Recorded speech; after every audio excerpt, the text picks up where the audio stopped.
M'autorisez pas à aller voir mes patients. Non, mais j'aime bien que ça soit... Entre l'hôpital et le docteur de l'Épine, le dialogue semble impossible.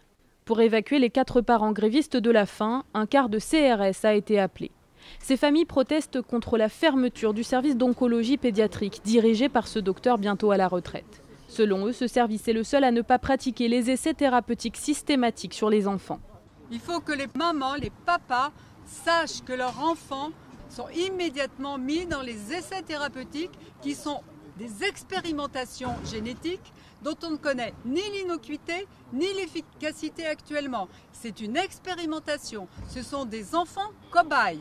La veille, la direction de l'hôpital avait promis de ne pas utiliser la force contre les parents qui entament leur 11e jour de grève.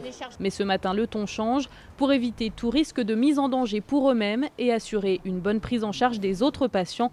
Ils sont forcés d'évacuer. La PHP appelle désormais au dialogue. La PHP souhaite désormais pouvoir reprendre un mode de dialogue serein avec les familles concernées. Elle rappelle que les médecins sont à leur entière disposition pour le faire dès maintenant.